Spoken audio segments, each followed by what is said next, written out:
लखनऊ एक यादगार यात्रा। घूमना फिरना किसे पसंद नहीं होता।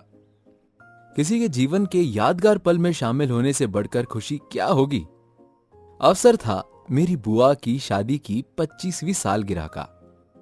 मैं और मेरे चाचा परिवार से मिलने के लिए शताब्दी ट्रेन से लखनऊ के लिए निकले। कानपुर स्टेशन पर मां बापू और छोटे चाचा चाची भी मिल गए और सब साथ में लखनऊ के सफर का मजा लेने लगे। परिवार के बीच हंसते बोलते लखनऊ तक का सफर कब पूरा हो गया पता ही नहीं चला। मेहमानों के लिए फूफा जी ने चारबाग रेलवे स्टेशन के पास ही होटल में कमरे बुक कर रखे थे, जहां फूफा जी और बुआ जी ने गर्मजोशी से स्वागत किया। मुंह हाथ धोने के बाद हल्का भोजन किया और घूमने निकल पड़े। लखनऊ की ही पैदाइश होने के कारण फूफा जी ने गाइड की भूमिका निभाई। उनसे पता चला कि हमारे देश के सबसे बड़े प्रदेश उत्तर प्रदेश की राजधानी लखनऊ का नाम असल में लक्ष्मणपुरी था, जिसे भगवान राम के छोटे भाई लक्ष्मण ने बसाया था, जो बाद में लखनऊ नाम से जाना गया। हम सबसे पहले बड़ा इमामबाड़ा देखने गए। फूफा जी ने बताया कि इसे 1784 में नवाब असफउद्दौला ने बनवाया था।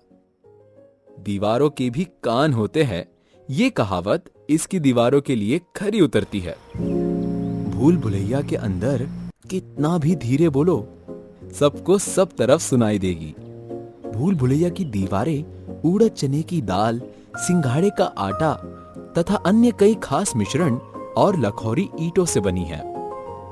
फूफा जी हमें चौक में ले गए, जहां सबने लखनऊ के प्रसिद्ध चिकन करी वाले कपड़े खरीदे। फिर हजरतगंज गए, जिसकी रौनक देखकर सब मंत्रमुग्ध हो गए। अब फूफा जी सबको बाटी चोखा खिलाने गोमती नगर स्थित मशहूर रेस्टोरेंट में ले गए। अंदर घुसते ही लगा मानो किसी गांव में आ गए हो। आखिरकार लिट्टी चोखा, दाल चावल और मट्ठे का भरपेट स्वाद लेने के बाद हम होटल पहुंचे। दूसरे दिन नाश्ता कर हम फिर घूमने चल दिए। तय हुआ कि आज गाड़ी में बैठे बैठे ही लखनऊ दर्शन करेंगे।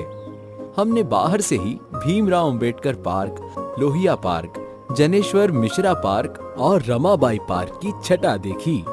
रमाबाई पार्क में एक समय पर 5 लाख लोग इकट्ठा हो सकते हैं। इसके अलावा हमने लखनऊ में भारत का सबसे ऊंचा घंटाघर भी देखा।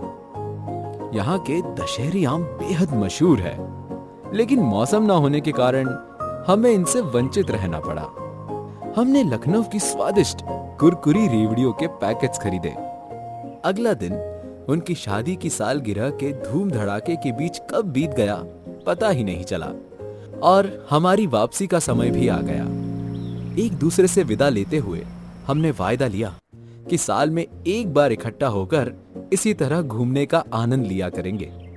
लौटते समय मैंने निश्चय किया कि जल्दी ही मैं किसी समय में मैनचेस्टर ऑफ इंडिया कही जाने वाली औद्योगिक नगरी से समस्त परिवार के साथ एक नया परिचय जरूर करूंगा।